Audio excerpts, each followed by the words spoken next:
नमस्कार, मी ज्ञानदा कदम एबीपी माझामध्ये आपल्या सगळ्यांचं स्वागत। संध्याकाळचे 6 वाजता सगळ्या बातम्यांचा सविस्तर आढावा आपल्याला घ्यायचा आहे। पण सगळ्यात आधी बातमी आहे औरंगाबादमधनं धक्कादायक बातमी। चंद्रकांत खैरे यांनी एका पोलिसाची कॉलर पकडून त्याला दमदाटी करतानाची दृश्य ही कॅमेरामध्ये कैद झालेली आहेत। आज खरं तर औरंगाबाद जिल्हा परिषदेच्या अध्यक्षपदाची निवडणूक होती आणि यावेळी भाजपा आणि सेना कार्यकर्त्यांनी जोरदार घोषणाबाजीही सुरू केली। परिसरात तणाव वाढू नये म्हणून पोलिसांनी जिल्हा परिषद सदस्यांचं ओळखपत्र बघूनच त्यांना आत सोडण्यास सुरुवात केली।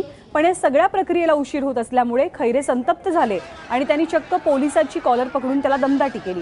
हा सगळा प्रकार माध्यमांच्या कॅमेऱ्यात कैद झालेला आहे। लोकप्रतिनिधी आहेत चंद्रकांत खैरे। खरं तर चंद्रकांत खैरे यांची अशी अनेक वादावादीची प्रकरणं याआधी सुद्धा समोर आलेली आहेत, त्यामुळे लोकप्रतिनिधींना असं वागणं शोभतं का, हाच मोठा प्रश्न।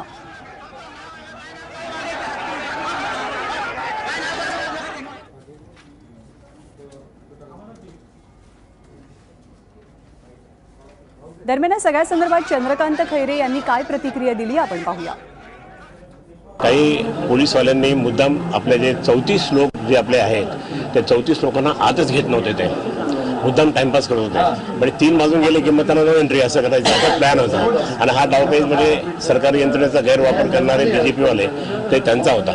आणि म्हणून हा सगळं हे झालं तर मग शेवटी आम्ही आरडाओरड केल्यानंतर कुठे हात सोडला। तर आज आता मी CPना फोन करून सांगितलं की तुमचा घोगरे नावाचा जो कॉन्स्टेबल आहे त्यांनी कुलूप लावून टाकलं, आतमध्ये घ्यायचंच नाही कोणाला। आणि फक्त भाजपचे लोक जे गेले ते 26-27 त्यांचं तेवढं करायचं असा तो डाव होता।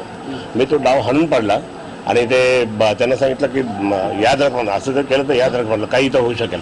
आणि मग त्याच्यानंतर मग ते दमदाटी करून मी होतो, अब्दुल सत्तार होते, घोषणाकर साहेब होते, त्यानंतर कल्याणराव काळे होते, आम्ही सगळे मग तिथं एकदम हे केल्यामुळे त्या ठिकाणी नंतर इन्स्पेक्टर आले आणि त्यांनी मग एकेकाला सोडायचं होतं। म्हणजे आतमध्ये येऊ द्यायचं नाही। म्हणजे रेडीचा डाव भाजप किती खेळते, एक तर करोडो रुपये वाटून त्यांनी त्या लोकांना फोडलं, काँग्रेसच्या लोकांना फोडण्याचा प्रयत्न केला, काँग्रेस दमगले नाही। पण इतका पैसा आला कुठून? ही चव्हाणबाई जी आहे, जी उमेदवार तिथे पती AC आहे, ते घोटाळ्यामध्ये खूप मोठ्या, तर त्या घोटाळ्यामध्ये त्या ठिकाणी इतके पैसे होणे ते इथे वाटायला लागले का? ही चौकशी मी स्वतः EDला भेटून करणार आहे, दिल्लीच्या EDला भेटून करणार की या बाईची, ह्या माणसाची इन्क्वायरी करा, याच्याकडे इतका पैसा कुठून आला।